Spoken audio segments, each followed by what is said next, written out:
So now you've obtained admissions and you're ready to apply for your visa. Almost all KGC students are successful in obtaining the student visa.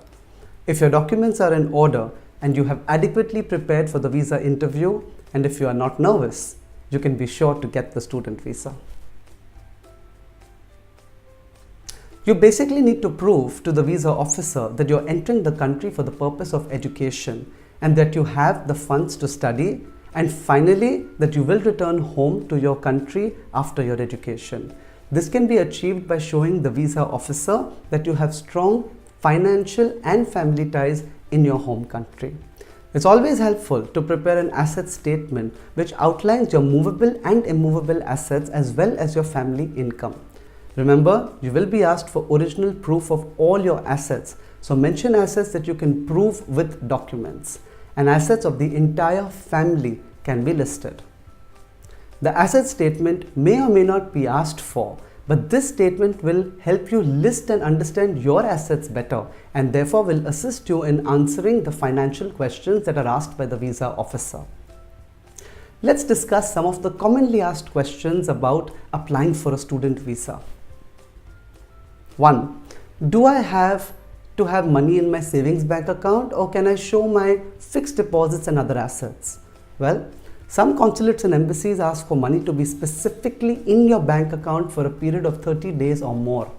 There should be enough money in your savings bank account to pay for your first year of tuition and living expenses. Other consulates understand that your money may be in the form of fixed deposits, shares, or mutual funds. Can I show my house as an asset even though I don't have any papers? If you do not have property papers, rent receipts or electricity bills can be shown as proof of residence and therefore an asset.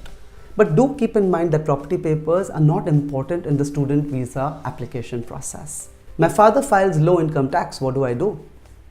When the visa officer asks for your father's income, you can state your family's gross income, which may be higher. Also, be prepared to carry the income tax returns of the entire family. Can I get someone living abroad to sponsor my education? If there is no way that you can show strong financial papers, then you can get someone living abroad to sponsor your visa.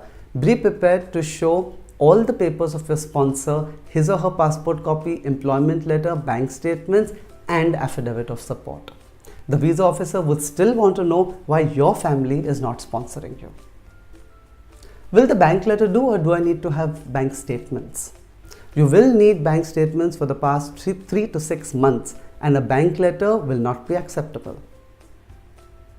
I have mentioned a low bank balance throughout, and suddenly my bank balance has increased. Are we going to be questioned about this? If your bank balance has suddenly jumped, be prepared to show where the money has come from. Some applicants show property sale deeds, while others show loan repaid from people. What are the most important papers for the consulate? Income tax returns and bank statements are the most important papers. But in reality, when an interview is needed, financial papers are generally not asked. Some countries like the US insist on a personal interview, and there are certain cues that you should be careful of while interviewing with the visa officer. Be firm but polite. Be confident about yourself. Don't hesitate while answering. Look straight at the officer but don't stare. Make eye contact while talking. Don't bite your nails or fiddle with your face or hair. And don't give any papers unless they're specifically asked for. The following questions could be asked during the visa interview. Why did you choose XYZ University? Make sure you know the reason why you have chosen a particular university. You can state things like course content, faculty member research, international student diversity, and so on in your answer. Do adequate research on your university. The visa officer will know if you're being vague or generic in your answer. Who is going to pay for your education? Mention clearly who is paying for your education. What does your father or mother do? What is his or her income? Again, talk about what your father does, know his exact income, and how he will pay for your education. What do you plan to do once you complete your education? If you plan to work in a family business or find a job in your home country, now is the time to state it. How many colleges did you apply to and where all did you get in? Please know all the colleges that you have applied to. The officer is more concerned about the number of colleges that you've applied to and not particularly concerned with the number of admits or rejects that you've got. Why don't you do this course in your home country?